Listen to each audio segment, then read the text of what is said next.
Hi guys! Welcome to my YouTube channel. So for today's video, I'd like to share to you my skincare. Yes, skincare. Dahil marami nagtatanong every time na nag-live ako, anong skincare gamit mo? Bakit ang kintab-kintab ng mukha mo? Bakit glass skin ka? Or dewy look kung tawagin. So ito, share ko na sa inyo kung ano yung skincare na ginagamit ko every night. And every day din siya actually. Every night and day ko siya ginagamit.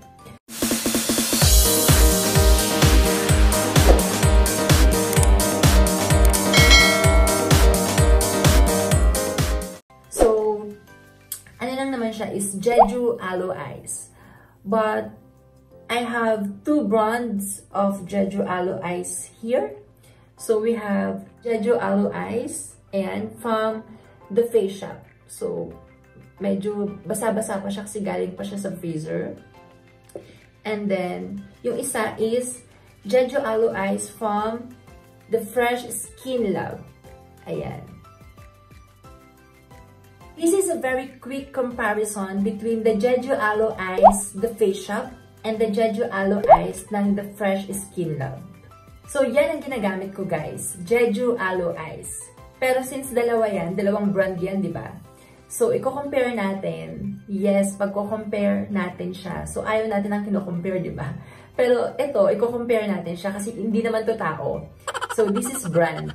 So, i-compare natin yung dalawang brand na yon kung ano ba yung mas okay para sa akin.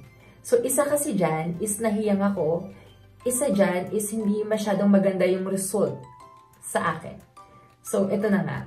So, sa dalawang to, if you compare guys, yan, almost the same sila ng packaging. Diba?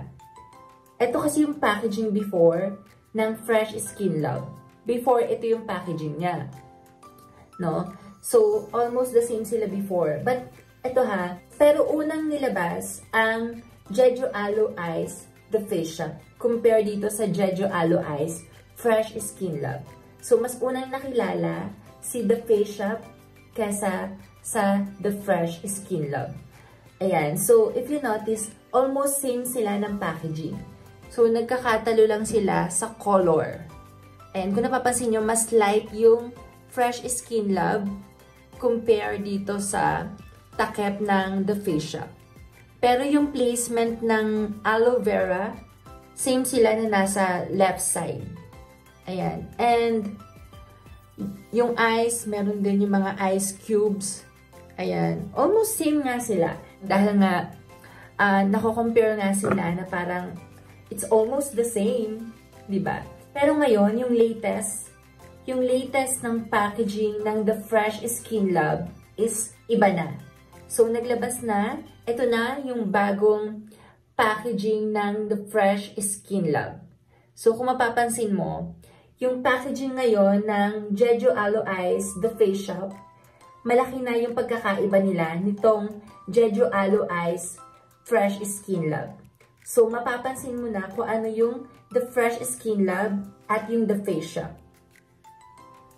So, ngayon, compare naman natin yung difference nila when it comes to texture. Yung texture ng The Fresh Lab is ganito siya. So, ito naman yung texture ng The Face Shop. Kung mapapansin nyo guys, magkaiba sila ng texture. Ayan. Pero parehas silang sobrang puting-puti. So, ngayon guys, sasabihin ko na sa inyo kung ano talaga dito yung madalas at yung nahiyang ako, kung saan ako nahiyang. So, nahiyang talaga ako, honestly. Honest review to ha. Dito ako nahiyang sa Jeju Aloe Eyes ng The Fresh Skin Lab. I don't know why, kung bakit dito ako nahiyang, pero mapapansin mo kasi guys, kung ano yung mas magandang effect sa'yo. Kasi yung ginamit ko yung Jeju Aloe Eyes ng The Face Shop before, okay siya.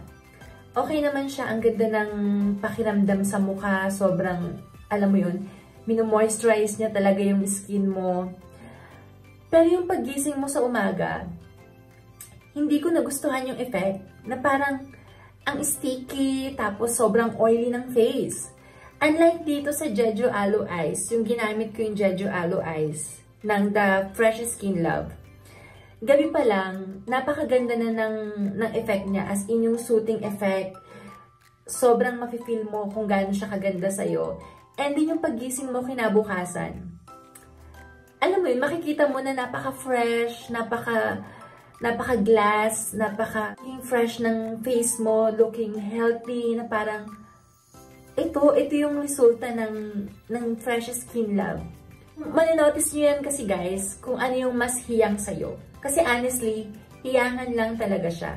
Kasi both of them is so great, is so beautiful product, so nice. Okay din ang Jeju Aloe Eyes ng The Face Shop. And mas okay yung Jeju Aloe Eyes ng The Fresh Skin Love. Sadyang dito lang talaga ako nahiyang sa The Fresh Skin Love. So, hiyangan kasi yan. Pero, itry nyo lang ng itry kung saan nyo mas magugustuhan or saan kayo mas magiging komportable. Yun ang gamitin nyo. Thank you for watching guys on my video, on my skincare vlog. So, I hope you like it. So, finally, nakapag-share na rin ako ng aking skincare sa mga nagre-request. So, ito na po. Shinare ko na sa inyo kung anong skincare na ginagamit ko. So, thank you and have a good one. Bye!